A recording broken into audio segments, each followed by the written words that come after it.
గాడిదలను పెంచండి 50% రాయితీతో 50 లక్షల రుణం. కేంద్ర ప్రభుత్వం కొత్త పథకం అంటూ మనకు ఆ వార్త కనిపిస్తూ ఉన్నది. ఈ కేంద్ర ప్రభుత్వ పథకాలు కూడా చాలా వరకు అందరికీ తెలియదు. అది చూడండి, రండి గాడిదలు పెంచండి లక్షాధికారులు కండి అంటూ రైతులు వ్యాపారం చేసే ఉత్సాహవంతులు సంఘాలకు కేంద్ర ప్రభుత్వం ఆహ్వానం పలుకుతున్నది. గాడిదలే కాదు, మీకు ఆసక్తి ఉంటే గుర్రాలు ఒంటెలను కూడా పెంచవచ్చు అంటున్నది. ఇక national livestock mission NLM కింద భారత ప్రభుత్వం ఆర్థిక సహాయం అందిస్తూ గాడిదల పెంపకంతో పాటు పశువుల వ్యాపారాన్ని పెంచడానికి వ్యవస్థాపకులు రైతులను ప్రోత్సహిస్తున్నది. ఈ పథకం కింద గాడిదలు, గుర్రాలు, ఒంటెలు వంటి బ్రీడింగ్ ఫామ్లను ఏర్పాటు చేయడానికి వ్యక్తులు, రైతు గ్రూపులు, స్వయం సహాయక సంఘాలు, సహకార సంస్థలకు 50 లక్షల వరకు రాయితీతో కూడిన రుణాన్ని ఇస్తారు. గరిష్టంగా 50 లక్షల వరకు ఇచ్చే ఈ రుణంలో 50% ప్రభుత్వం సబ్సిడీగా అందజేస్తుందని కేంద్ర పశు సంవర్ధక పాడి పరిశ్రమ శాఖ విడుదల చేసిన మార్గదర్శకాల్లో తెలిపింది. ఒక గాడిద పెంపక కేంద్రంలో 50 ఆడ 5 మగ గాడిదలు తప్పనిసరిగా ఉండాలి. ఇందులో దేశీయ రకాలనే పెంచాలి అంటూ ఈ వార్త మనకు కనిపిస్తా ఉన్నది.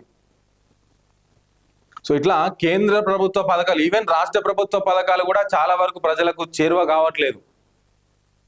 ఇప్పుడు కమిషన్లు ఉన్నాయి, కార్పొరేషన్లు ఉన్నవి, అభివృద్ధి సంస్థలు ఉన్నవి. అవి ఏం పని చేస్తావి, ఏం లోన్లు ఇస్తావు అనేది కూడా తెలియదు. తెలిస్తే మళ్ళీ ప్రజలందరూ ఎగపడతారు కదా, డబ్బులు సరిపోవు కదా. సో వీటి మీద ప్రభుత్వాలు కూడా అవగాహన పెంచాల్సిన అవసరం ఉన్నది కదా.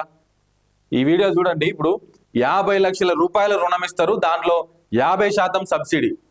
అంటే 50 లక్షలు నీకు లోన్ ఇస్తే దాంట్లో నువ్వు తిరిగి పే చేసేది ఎంత? 25 లక్షలు మాత్రమే.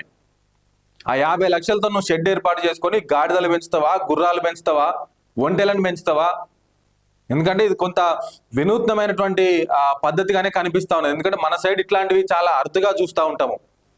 పక్క దేశాల్లోకి వెళ్తే కనుక అక్కడ కామన్ ఇవి హార్స్ రైడింగ్ కావచ్చు. ఇప్పుడు హార్స్ రైడింగ్ కూడా ఒక కోర్సు లాగా పనిచేస్తూ ఉంటది.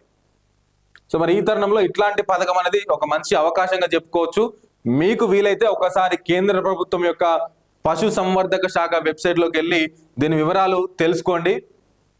నాటే జోక్ అది. 50 లక్షల రూపాయలు ఇచ్చి 50% సబ్సిడీ అంటే నాటే జోకు.